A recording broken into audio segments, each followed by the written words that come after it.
밤사이 이루어진 계엄령 선포와 해제 후폭풍으로 전국이 큰 혼돈에 빠졌습니다. 국회에서는 대응책 논의가 분주합니다. 네, 국회 취재기자 연결해서 먼저 여당 상황 살펴보겠습니다. 정다혜 기자. 네, 국민의힘은 오전 긴급 최고위와 의원총회를 열었는데요. 한동훈 대표는 이 자리에서 내각 총사퇴와 국방장관 해임, 또 대통령 탈당 요구 이 세 가지를 대응책으로 제시했습니다. 한 대표는 의원총회 직후 이같이 밝히며 첫째와 둘째 안에는 대체적으로 뜻이 모아졌다고 밝혔습니다. 대통령 탈당 요구에 대해선 친한계에서도 반대 의견이 나오는 등 격론이 오간 것으로 전해집니다. 한 대표는 비공개 의원총회에서 비상계엄령 선포로 대한민국이 멈출 뻔했다. 헌법 존중, 민생 우선 정당 정신에 명백히 위배된다며 대통령 탈당 요구 필요성을 설명했습니다. 친한계 위주로 윤 대통령 책임론이 분출하는 가운데 친윤계의 반발 기류도 포착돼 여권은 내홍의 경랑 속으로 빠져드는 모양새입니다.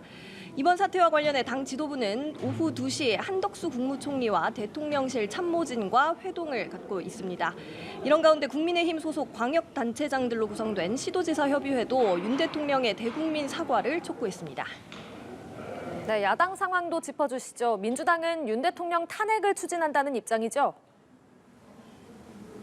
네, 민주당은 오늘 긴급 의원총회 후 기자회견을 열고 윤 대통령과 김용현 국방부 장관, 이상민 행안부 장관을 내란죄로 고발하고 탄핵을 추진하겠다고 밝혔습니다. 이어 민주당은 야5당과 함께 조금 전 윤 대통령 탄핵 소추안을 국회에 제출했습니다. 오늘 자정이 지난 시점에 본회의를 개의하고 곧바로 탄핵안을 보고한다는 계획인데요.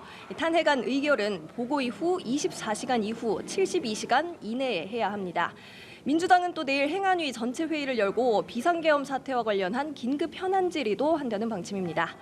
민주당은 오후 야4당과 함께 비상시국대회도 열었는데요. 이 자리에서 이재명 대표는 더 이상 참을 수도 용서할 수도 없다며 윤 대통령이 비상계엄 조치가 실효성이 없다고 판단되는 순간 국지전이라도 벌일 것이라고 경고했습니다. 또 계엄에 실패해 다시 시도할 것이라며 북한을 자극하고 휴전선을 교란해 무력 충돌로 이끌 위험성이 상당히 크다고 주장했습니다. 조국혁신당 대표는 내란죄이자 군사 반란 행위라며 이를 사유로 한 탄핵 소추문 초안을 새로 만들었다고 밝혔습니다.